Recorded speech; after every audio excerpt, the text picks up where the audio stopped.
Muchas gracias, Carlos. Bueno, después de la magnífica ponencia de Tomás Quintana, tengo un poco de respeto en hablar ante ustedes porque seguramente de lo que la ley termine siendo, saben ustedes ya más que yo. Quiero decir que no hay que explicar cosas que están ya asumidas por su experiencia profesional, por una parte, y por otra parte, un llamado, antes de comenzar a exponer este confuso tema que se me ha propuesto, un llamado, digo, a que se hagan responsables en el sentido de que la ley terminará siendo, en efecto, lo que entre todos construyamos. Tengo que hablar de varias cosas: procedimientos y modos de adjudicación, la contratación pública como estrategia y la contratación electrónica. Comencemos entonces por procedimientos y modos de adjudicación. Saben ustedes que procedimientos y modos de adjudicación es lo que en nuestro derecho se llamaba procedimientos de adjudicación y criterios de adjudicación. Nuestro derecho histórico esto lo solucionaba fácilmente, ¿no? El procedimiento era en general un procedimiento de licitación abierta y el criterio de adjudicación, la forma en la que ese procedimiento daba lugar a una adjudicación, era generalmente la subasta. La incorporación del derecho comunitario en un proceso que se inicia por lo menos en 1995 hace que las cosas se compliquen y entonces, siguiendo en parte a los textos anteriores, el derecho de la ley de contratos del sector público que tenemos que construir y aplicar es el siguiente. En primer lugar, el tratamiento que se da a los contratos en los que propiamente no hay adjudicación, los contratos menores, saben, el régimen positivo. Lo que quizá no sean tan conscientes a primera vista es de los problemas que puede ocasionar seguir manejando este modo contractual que me niego a calificar de adjudicación porque no hay tal adjudicación en un contrato menor, ¿no? La reducción de las cuantías, las obligaciones de publicidad, las obligaciones de justificar en el expediente otra vez por qué se acude al contrato menor. Esta era una necesidad que había desaparecido en nuestro derecho histórico, pero que estaba en la primera configuración fuerte de los contratos menores. Y esa cosa, esos datos que le digo, en correlación con algún otro precepto de la ley, puede suscitar bastantes problemas. Los verdaderos procedimientos de adjudicación prácticamente siguen siendo los mismos, con algún matiz respecto a un procedimiento nuevo llamado de Asociación para la Innovación, que en realidad es un contrato que tiene un procedimiento, pero creo que hay que enunciarlo entre los procedimientos de contratación. Saben ustedes también, porque seguramente han leído con mayor detenimiento que yo la totalidad de la ley, lo cual es ya una labor heroica, ¿no? Que en este punto de los procedimientos de adjudicación, el punto fuerte de la ley, lo destaca la exposición de motivos, es el tratamiento que se da a los procedimientos sin publicidad, a los procedimientos negociados. Simplificando mucho, entonces, el orden de esos procedimientos, el orden legal de preferencia de esos procedimientos es el que ustedes intuyen, que ustedes conocen: regla general, la adjudicación, la utilización del procedimiento abierto o el procedimiento restringido. Esa es la regla general, que a su vez tiene una particularidad. Tratándose de los contratos de servicios especiales del anexo cuarto, necesariamente tiene que darse el procedimiento restringido. Junto a estos dos procedimientos, digamos, FETEN, ¿no? El resto son ya peculiaridades, particularidades, entre comillas, excepcionalidades. Es decir, procede solo el procedimiento negociado, cualquiera de los procedimientos negociados, cuando haya algo que negociar y cuando justificadamente en el expediente se identifique sobre qué se quiere negociar. No es, por tanto, el procedimiento negociado una forma alternativa, sino una forma específica, distinta, para algo distinto de la simple presentación de ofertas. Por ello, cuando no hay nada que negociar, no procede ningún negociado. Al menos esa es la buena doctrina que venía estableciendo el Tribunal de Justicia de la Unión Europea, por una parte, las juntas consultivas de contratación administrativa. ¿Alguna otra peculiaridad que opone a uno y otro tipo de procedimiento? Bueno, En el procedimiento restringido, saben ustedes que la formalización de la participación del contratista se separa en dos momentos, una solicitud y una proposición. En esto se aproxima un tanto al procedimiento negociado, pero insisto que uno y otro se siguen diferenciando por este dato, que es el de si no hay nada que negociar, no procede ninguna modalidad de procedimiento negociado.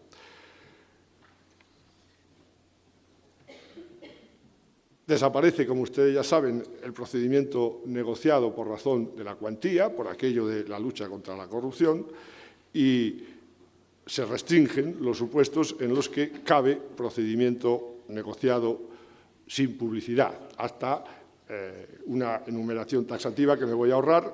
En el texto escrito la leen con más detenimiento.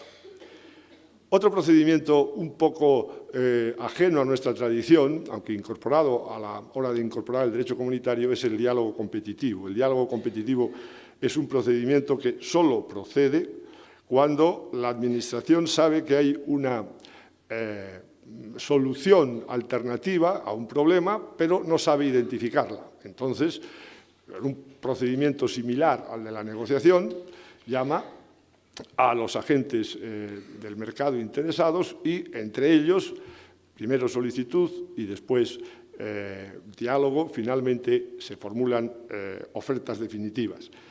Los plazos de tramitación en el procedimiento de diálogo competitivo no son susceptibles de reducción, son plazos que están para elaborar esas ofertas y, en general, este procedimiento solo es admisible, dice la Directiva de Contratos, para aquellas grandes obras, grandes contrataciones en los que sea necesario aunar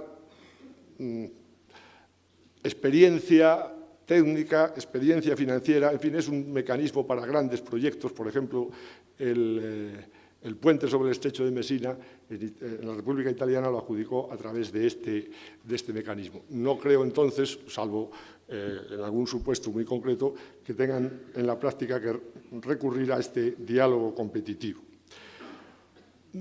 Seguramente se me olvida alguna cosa respecto a los procedimientos, ¿no? Salvo, claro, perdón, la gran novedad que es el procedimiento abreviado, donde ahora sí se altera de manera notable las exigencias de la concurrencia, en el sentido de que se facilita mucho la presentación de ofertas, ¿no? A través de no exigencias de especiales garantías, una manera más fácil de acreditar la no concurrencia de prohibiciones de contratar y la solvencia, etcétera, etcétera. Es puro derecho positivo, lo leen en el texto de la ponencia escrita. Esta modalidad tiene a su vez una submodalidad que es el procedimiento supersimplificado, donde los plazos se acortan y tiene alguna peculiaridad, pero insisto, es derecho positivo, en el texto de la ponencia está. No se me ocurre nada más que contarles sobre los procedimientos de adjudicación, salvo esa llamada a estas tres cosas y quizá un dato que no tiene directamente que ver con la descripción de los procedimientos, sino que puede que se nos olvide en la práctica habitual. Es que la falta de publicación del anuncio de licitación en el perfil del contratante, precisamente en el perfil del contratante, es causa de nulidad absoluta del contrato. Regla que conviene destacar a la vista de que el legislador la ha omitido, hasta donde yo sé, en la exposición de motivos. Nulidad absoluta, la simple falta de inserción del anuncio de licitación para todos los procedimientos. El segundo campo era el del criterio de adjudicación, elección dentro de esos procedimientos del contratista al que se le va a adjudicar el contrato. Y este es, con mucho, el punto más delicado, más confuso, al menos para mí, de la ley. Saben ustedes que en nuestro derecho histórico aquí se argumentaba generalmente con, bueno, el criterio era el precio, el mejor precio. La ley, porque está trasladando derecho comunitario, dice que el criterio más relevante, el criterio, la regla general, será una relación coste-calidad. ¿Qué se entienda por coste-calidad? Hay que leer los preceptos de la ley. La verdad es que, sin ser economista, a uno le resulta difícil ya formular expresamente esos criterios de adjudicación en el pliego, ¿no? Se intuye que hay que valorar no solo el aspecto económico y, además, valorarlo no solo en el precio, sino en criterios de coste. Es decir, por ejemplo, como señala la ley, tomando en consideración la totalidad del ciclo productivo del producto o la totalidad del ciclo productivo de la obra, sino que además hay que introducir criterios cualitativos, criterios de calidad. Y ahora sí, la ley ya se explaya en lo que es la manifestación más notable de esto de la contratación estratégica, ¿no?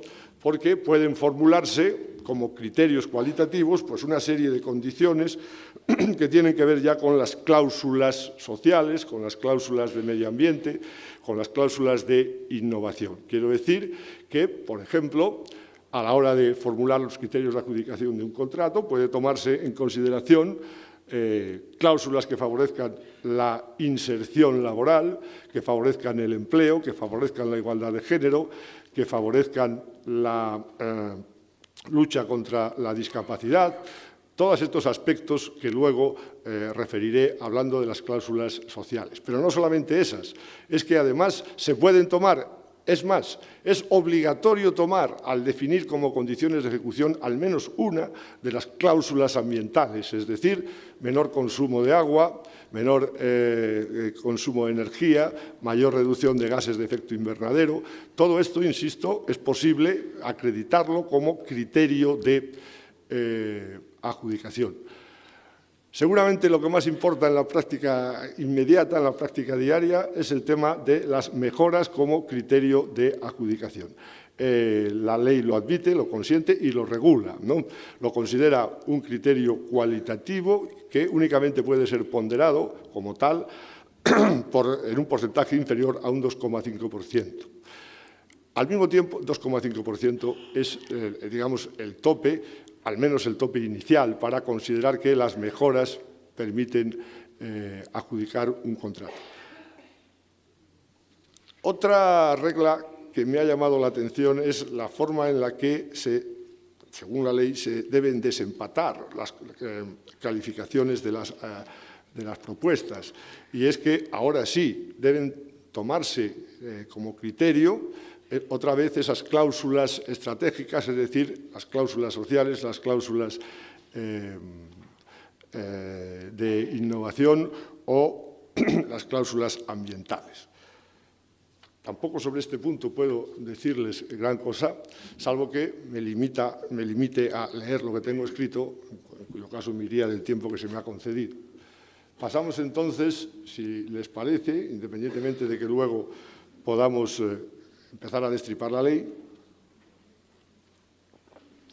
al otro tema que se me encomendó, la utilización estratégica de la contratación responsable y compra innovadora. Bueno, durante mucho tiempo, hasta prácticamente el año 2000, el Consejo de Estado francés, por ejemplo, afirmaba que en los contratos públicos no hay más criterio que la eficiencia, el menor gasto público y el mayor grado de satisfacción de los intereses generales. Era el único criterio. Este pronunciamiento se mantiene hasta prácticamente 2002-2003. El derecho comunitario había roto ya con esa idea de que la contratación pública debe buscar exclusivamente la eficiencia económica del gasto público y había ido introduciendo primero consideraciones ambientales, después consideraciones sociales, finalmente consideraciones de innovación. Las consideraciones ambientales se introdujeron simplemente porque la política ambiental comunitaria es ya de por sí horizontal, es decir, cruza todas las otras políticas ambientales, todas las otras políticas comunitarias, por tanto también la política de contrato público, de la contratación pública. La política social se fue mezclando con la legislación comunitaria de contratos públicos en plena crisis económica y finalmente la necesidad de construir una economía europea basada en el conocimiento dio lugar a que también la innovación se introdujera en ese parámetro. Comenzaremos entonces por los aspectos ambientales, cómo esos aspectos ambientales se han ido introduciendo en la legislación de contratos. Se puede hacer un repaso de la ley, ahora los buscadores lo hacen muy fácil y comenzarán a ver enseguida cómo el aspecto ambiental afecta, en primer lugar, a la capacidad contractual del contratista. Uno puede incurrir en prohibición de contratar por haber sido condenado por delito contra el medio ambiente, también por haber sido sancionado administrativamente por delito o sanción administrativa contra el medio ambiente. Igualmente, las cláusulas ambientales de la ley condicionan, lo acabo de señalar, los criterios de adjudicación del contrato, a condición de que estén expresamente formulados. También, en tercer lugar, las consideraciones ambientales pueden ser introducidas en los pliegos estableciendo condiciones especiales de ejecución. Esto es relativamente novedoso, ¿no? Dentro de esas condiciones especiales de ejecución que deben estar en los pliegos, señaladamente se incluyen estas consideraciones ambientales que les señalaba, ¿no? Incluyendo ahora un menor grado de perturbación acústica, es decir, también el ruido se ha introducido aquí. Si un contratista, entonces, estando esa condición especial de ejecución en los pliegos incumple, pues puede verse hasta desprovisto del contrato. Independientemente de esto, la consideración ambiental es una cualidad que el contratista puede añadir a su oferta en el sentido de suponer un aspecto que, aunque no esté expresamente ponderado, cualificado, puede, incluso en algún supuesto, debe ser tenido en cuenta por el órgano de contratación. Por ello, se pide al contratista que indique las medidas de gestión medioambiental que se compromete a adoptar. Naturalmente, si luego no las adopta, hay un incumplimiento contractual.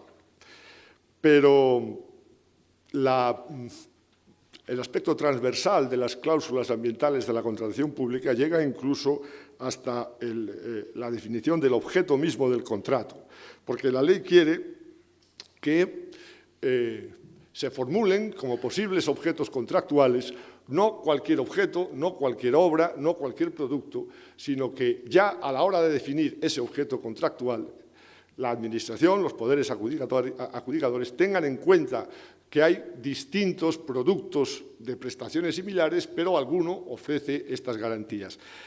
Es el tema complicado también, ¿no? Ya veremos cómo gestionamos esto en la práctica, de las etiquetas, ¿no? Dado que para la legislación europea y para la ley de contratos, una etiqueta medioambiental no es lo que uno piensa que es la etiqueta verde, sino que son certificados de calidad de gestión ambiental contra normas ISO o contra normas comunitarias propias. En fin, todo esto, insisto, puede, y en algún supuesto debe, llevarse incluso a la definición del objeto contractual y no requerirse solo como una condición, ¿no? Como un mérito del contratista. Cuando tengan tiempo de leerlo, el texto de la ponencia, se darán cuenta del mucho camino que nos queda por recorrer hasta hacer de todas estas declaraciones legislativas, que a veces son simplemente incorporación de las directivas comunitarias, una realidad. En fin, nos queda aún mucho trabajo que hacer. Las cláusulas ambientales se recogen también en materia de adjudicación de los contratos, porque les acabo de decir, uno de los criterios de calidad, uno de los criterios de incluso coste, es esta expresión de ciclo de la vida de un producto. Y en ese ciclo de la vida de un producto tienen importantes repercusiones, no solo el coste de fabricación, no solo el consumo energético, el consumo de agua en la fabricación, sino también después las repercusiones para su reincorporación a la economía circular, que también está, quién lo diría, en la base de la legislación de contratos públicos, el coste del ciclo de la vida. Junto a esta influencia de las cláusulas sociales en la contratación pública, que, insisto, afectan subjetiva, objetiva y cualitativamente en la adjudicación y ejecución del contrato. También podemos hablar de las cláusulas sociales. Ahora, una presentación muy rápida, con más orden en el texto escrito también, señalaría que la Ley de Contratos está llena de preceptos que tratan de forzar el cumplimiento estricto de la legislación laboral por parte del contratista, ¿no? Por ejemplo, todas las referencias que se contienen a los convenios colectivos aplicables, todas las referencias que se contienen a la subrogación, ¿no?, de los trabajadores de la empresa contratista respecto de los trabajadores anteriores. Por ejemplo, naturalmente, esa exigencia de estar al corriente de cargas sociales, etcétera, etcétera. Lo más llamativo para mí ha resultado ahora comprobar que esa tendencia a proteger el aspecto laboral en la contratación incluye la posibilidad de que los representantes de los trabajadores, se supone que de los trabajadores de las empresas concursantes, ellos mismos están legitimados para interponer el recurso especial en materia de contratación. No solo los titulares de la empresa, nótenlo, ¿no?, sino trabajadores de la empresa pueden poner en marcha este, por lo demás peculiar, recurso administrativo en materia de contratación. Eso es lo que dice el artículo 48, naturalmente, contra los actos objetivamente de posible recurso. Me parece, además, un punto importante de tutela de los derechos de los trabajadores. Las cláusulas sociales, también desde este punto de vista de reforzar el cumplimiento de la legislación laboral, tienen repercusión en materia de calificación de bajas, calificación de proposiciones anormalmente bajas, ¿no?, hasta el punto de que puede investigarse, solicitando información, ¿no?, si se están cuantificando en la oferta los costes salariales, lo cual resulta además obligatorio en bastantes casos, sino si esos costes salariales son reales, si se está realmente satisfaciendo esos salarios que usted pone o no, ¿no? Y además todo esto comprobado, solicitando información al empresario contratista, comprobado, digo, con la referencia a los oportunos convenios aplicables.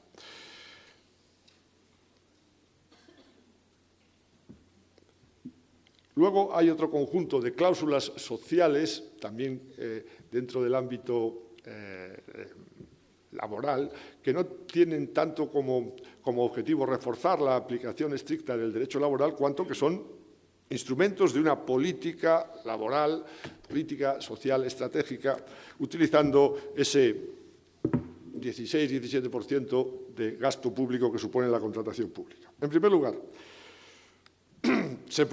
existe prohibición de contratar objetiva para aquellas empresas de más de 50 habitantes que no cumplan con el requisito ya exigido de tener al menos el 2% de su personal laboral afectado, cubierto por la legislación de protección a la discapacidad. Es una prohibición de contratar objetiva que, salvo que yo esté confundido, es posible, da lugar a la nulidad absoluta del contrato. También las características sociales del contrato, en este segundo aspecto de política social, no tanto de tutela de los derechos de los trabajadores, se manejan dentro de los criterios de adjudicación. Por ejemplo, fomento de integración social de las personas con discapacidad, miembros de grupos vulnerables, inserción social de las personas en situación de riesgo social, planes de igualdad de género, igualdad laboral y salarial de hombres y mujeres, conciliación de la vida laboral y también alguno otro más genérico, como es la lucha contra algún supuesto singular de desempleo, paro localizado en el espacio geográfico en el que se va a desempeñar la ejecución del contrato. Todas estas y algunas otras que leerán, es el artículo 145 de la ley, son criterios cualitativos. Y recuerden cómo en la definición de la mejor oferta, a la hora de clasificar la oferta, si se opta por la mejor relación calidad-precio, en esos criterios cualitativos se pueden aplicar al tema de calidad, de manera que, aunque desde el punto de vista del precio, del puro coste-beneficio, una oferta sea mejor, puede anteponerse en la clasificación si la oferta incluye suficientemente justificados alguno de estos criterios cualitativos. Por eso, volviendo un poco atrás, el punto central de la ley sigue siendo esa confusa, al menos para mí, regulación de los criterios de adjudicación. Se trataría ahora de un criterio cualitativo que habría que ponderar dentro de los límites que establece la ley y, además, dando preferencia siempre a la posibilidad de que el criterio cualitativo se aplique mediante fórmulas matemáticas y no dependa de un criterio más o menos arbitrario del órgano de contratación. Además, cuando se adjudica un contrato a consecuencia de la aplicación de uno de estos criterios cualitativos, es necesario la intervención de un organismo experto externo al órgano de contratación, al menos en supuestos importantes. También las cláusulas sociales de este tipo, en las ofertas, pueden funcionar, artículo 147, como criterio de desempate. Dice ese precepto que, siempre y cuando así esté establecido en los pliegos de cláusulas administrativas particulares, podrá darse preferencia en igualdad de puntuación a aquel que tenga mayor peso, mayor número, mayor puntuación, ¿no?, en las cláusulas cualitativas, en las cláusulas sociales. Igualmente, ya lo he comentado, para calificar una oferta de anormalmente baja pueden utilizarse, hasta qué punto no se ha incorporado en la propuesta, en la proposición, alguna de estas condiciones cualitativas sociales, porque se están incumpliendo la legislación laboral. Es decir, el órgano de contratación puede, a la vista de eso, decir, bueno, vamos a investigar si realmente los costes salariales que usted tiene aquí, primero, son legales, ¿no? Si no es así, la oferta es anormalmente baja. Segundo, son legales porque respetan el convenio, pero vamos a ver si de verdad los está satisfaciendo o no. Finalmente, por simplificar, dentro de este bloque de cláusulas sociales, saben también que la ley permite, desde hace tiempo, reservar a ciertos empresarios muy particulares determinados tipos de contratos. Y además, disposición adicional cuarta, y además el Estado ya ha fijado un porcentaje mínimo del 7% a partir del 2019, lo dice la disposición adicional, para centros de trabajo amparados en la legislación de fomento del empleo de personas con discapacidad. La nomenclatura no cierra exactamente esos centros, pero esos centros se dedican a promover empleo para esas personas, entonces hasta el 7%, hasta 2019, a partir de 2019, debe reservar para esas entidades el Estado. Finalmente, otro conjunto de cláusulas que se introducen en la legislación de contratos ya posteriormente y que van dando un color un poco distinto a la legislación de contratos son las cláusulas de innovación. Verán, igualmente que durante mucho tiempo, hasta 2002-2003, el criterio de toda la legislación de contratos era competencia y solo competencia, mercado, precio para adjudicar, mejor coste-beneficio a la hora de diseñar la conducta de la administración pública. Ese esquema funcionaba siempre sobre algo ya disponible en el mercado. Pues bien, ahora el legislador, después de la mezcla de la política comunitaria de investigación y desarrollo científico, ahora permite a los poderes adjudicadores demandar al mercado algo que no existe en el mercado. Para quienes estudiamos contratos públicos bajo la legislación de mediados del siglo pasado, esto es un disparate, pero bueno, es derecho positivo. O sea que ahora hay un contrato en el que pides al mercado que te dé algo que el mercado no tiene. Esta es la problemática de las cláusulas de innovación.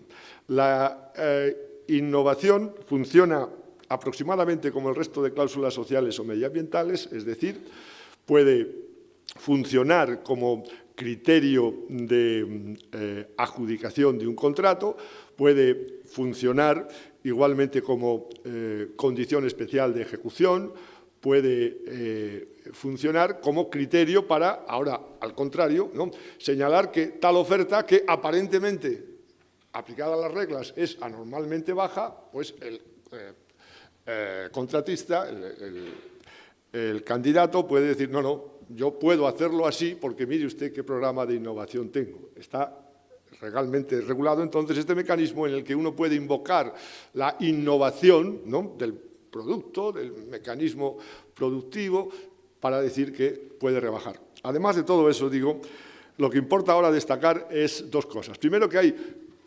contratos de innovación, ¿no?, que están fuera de la ley de contratos expresamente porque ya estaban fuera de la ley de contratos anterior gracias a la ley de economía sostenible. Es la llamada compra precomercial.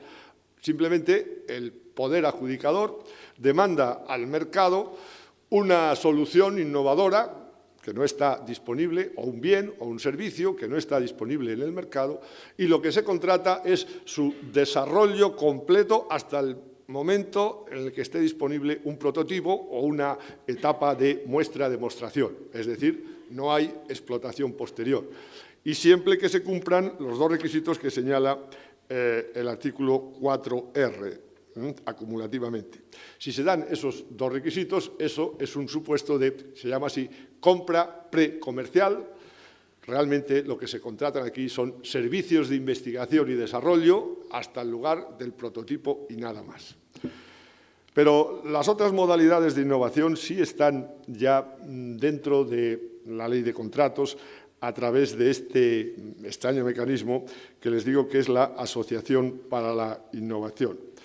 La Asociación para la Innovación es un mecanismo no muy bien definido en la directiva, no muy bien definido en la ley. De hecho, hay remisión reglamentaria expresa, ya veremos en qué termina.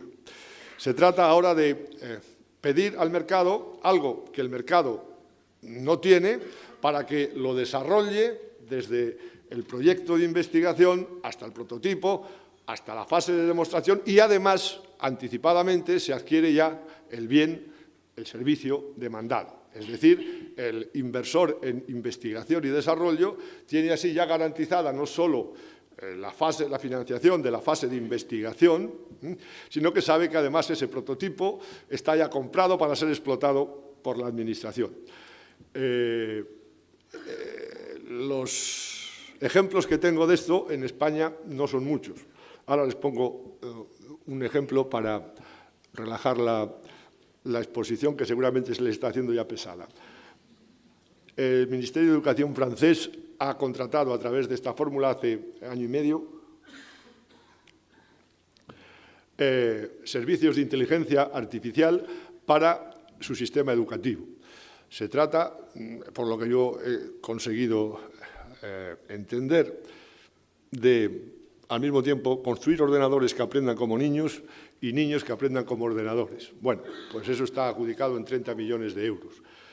5 años de ejecución, se supone que dentro de 5 años el grupo los grupos, porque en este contrato, en este procedimiento contrato, puede adjudicarse a más de un licitador. No tiene que ser necesariamente uno, puede adjudicarse a dos o más de dos todo el contrato.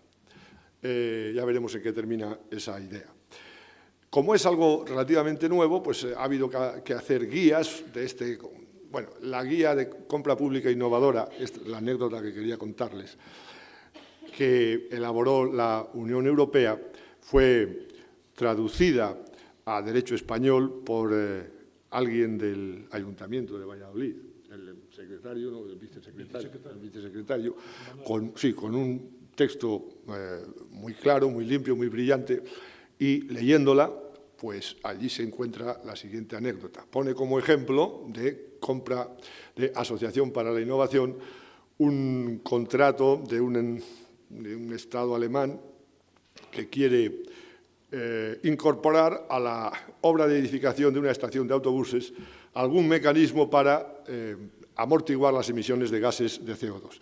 El mecanismo que se propone, que triunfa y que se adjudica, es revestir esa estación de autobuses con un compuesto añadido al hormigón capaz de degradar el CO2 transformándolo en sales inocuas que se eliminan con el agua de lluvia.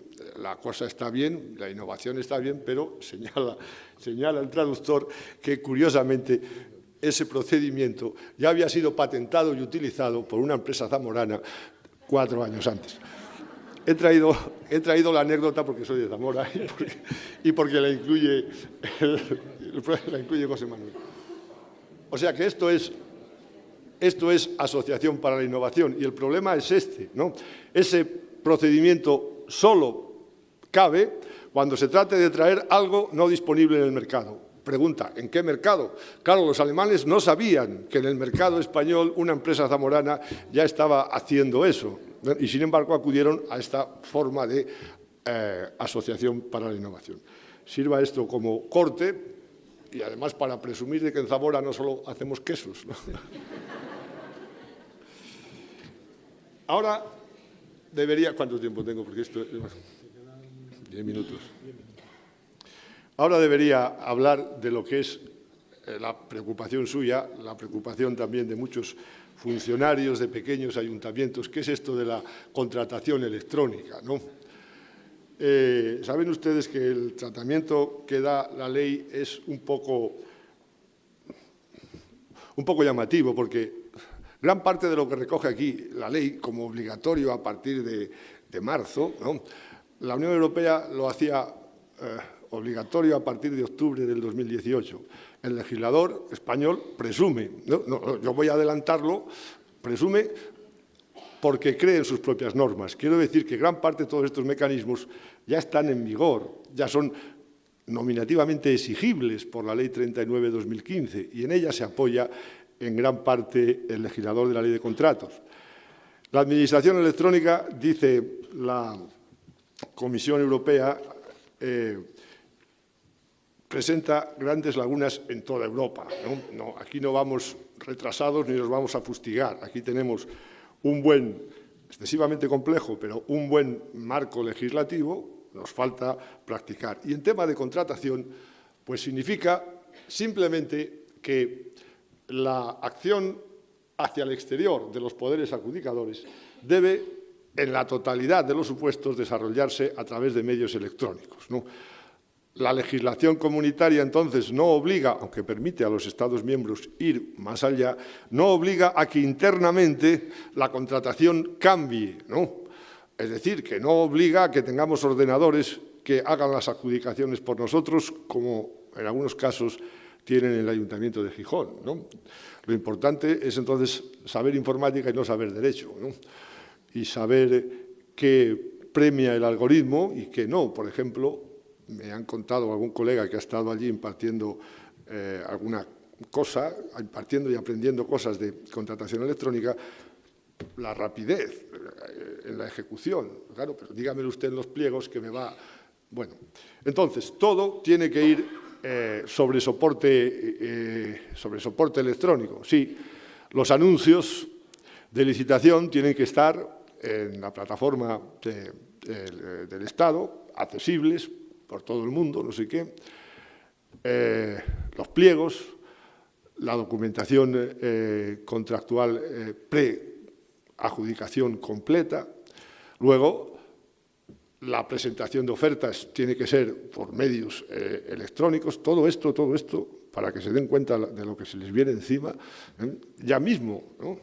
Dice el legislador que ya mismo. Yo no me lo creo, pero bueno, vamos a suponer que después de 2 años de administración electrónica, pues hay diferencias, ¿no? Por ejemplo, yo vivo en los fines de semana en un pueblito que tenemos 150 habitantes y la media de edad es 67 años. Bueno, pues en ese pueblito las licencias se dan con el teléfono del móvil del alcalde. En el Ayuntamiento de Toro, para darte una licencia, pues tienes que ir con el papel. Toro tiene 9.000 habitantes, ¿no? No hay entonces una homogeneidad y algunas diputaciones provinciales han ido ya adelantándose. Huesca ahora tiene que volver para atrás porque su plataforma ya no cumple los requisitos que pide la ley. Un poco dispersos, ¿no? Y esa problemática de la relación necesariamente electrónica completa en sede de contratación pública puede continuar dando problemas. Como puede dar problemas, por ejemplo, el tema de las notificaciones. Seguramente este es un tema que se les planteará un poco más adelante, no en marzo, pero pongamos en junio.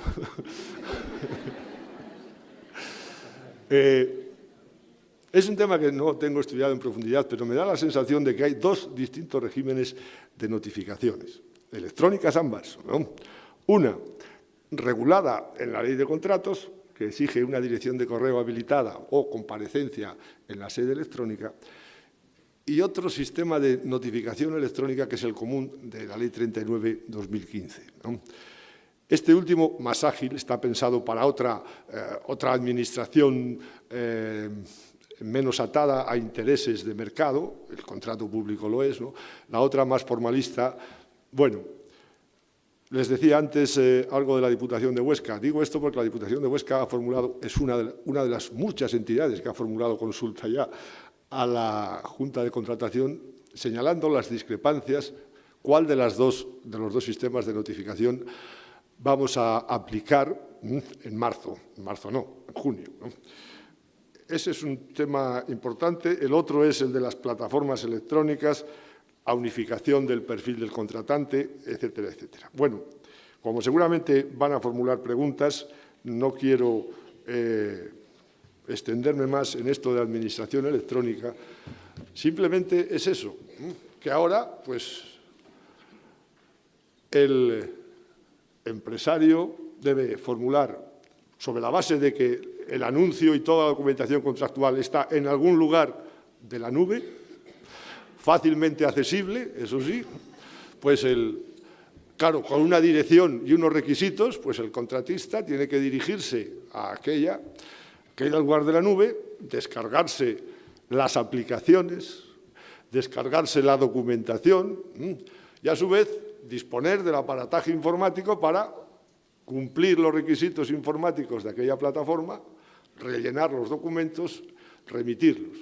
Remitirlos, y el legislador de la Ley de Contratos, quizá porque así lo pide la directiva, ha señalado dos momentos. Primero, hay que presentar un primer documento, que es la huella electrónica de la proposición, y luego la proposición de verdad, ¿no?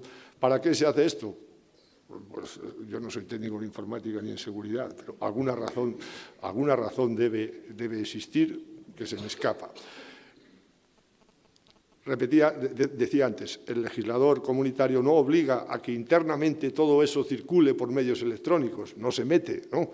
Permite a los estados ir más lejos. Nuestro estado ha querido ir nominalmente un poco más lejos y ha regulado todo esto del documento electrónico, expediente electrónico, etcétera, etcétera. Eso no es obligatorio en derecho comunitario. Y luego está el tema de las subastas electrónicas, que esto sí que ya es cosa de logaritmos o algoritmos y no sé qué contarles, ¿no? Me llama la atención una cosa. Está excluido de la subasta electrónica todos los contratos que tengan que ver con la calidad alimentaria, lo cual supone, claro, que probablemente el supuesto tipo en el que todos pensábamos que era teclear allí, que es el contrato de suministros para la semana o el mes de tal centro, pues no se puede hacer, creo yo, ¿no? Porque se excluyen literalmente, nominalmente. Que tenga que ver con la calidad alimentaria. ¿Qué entiende por calidad alimentaria en este contexto el legislador? Yo creo que lo que quiere excluir a más es esto, todo que se pueda licitar electrónicamente el suministro de alimentos, lo cual deja fuera de la contratación electrónica pues, buena parte de los contratos de suministro, ¿no? Y nada más, muchas gracias.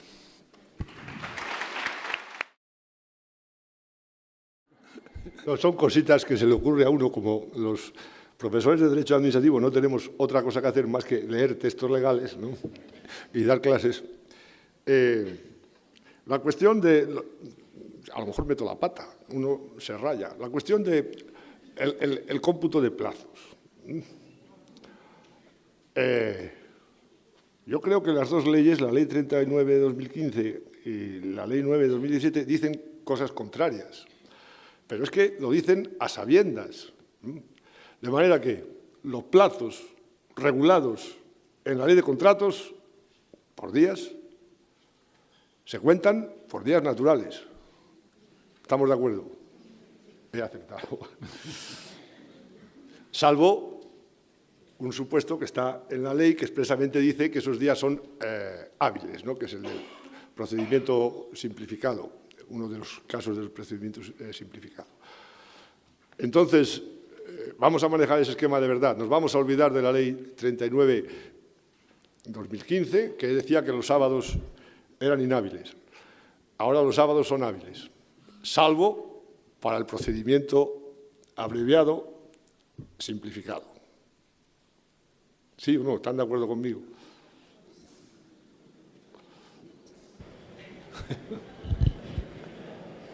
Vamos, estos son, les digo, elucubraciones de un... Pero sí quería eso, conversarlo con ustedes, porque si no me vuelvo loco y no... ¿Alguien le aclara las dudas?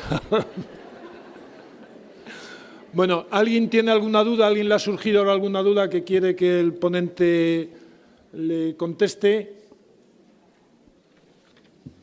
Hacer ruido si no os veo. Ahí hay una, por favor. Violeta. No, que te pasamos el micro, Tengo aquí ya. Simplemente si nos podía usted concretar un poquito más la notificación electrónica en relación a la Ley 39, qué diferencias, a ver si nos puede dar luz en este asunto. Yo creo que el punto fuerte está en aproximadamente que en la Ley de Contratos la notificación electrónica debe ser por comparecencia en sede electrónica. O bien, como mucho, mediante dirección de correo habilitada. ¿Qué se entiende por esa? No lo sé. Lo que sí intuyo es que en la Ley de Contratos una simple dirección de correo que yo le doy a la Administración no sirve. Y todo esto, claro, dentro de este campo de las obligaciones de firma electrónica, todo eso ya, ese cacao, lo saben ustedes, lo viven mejor que yo.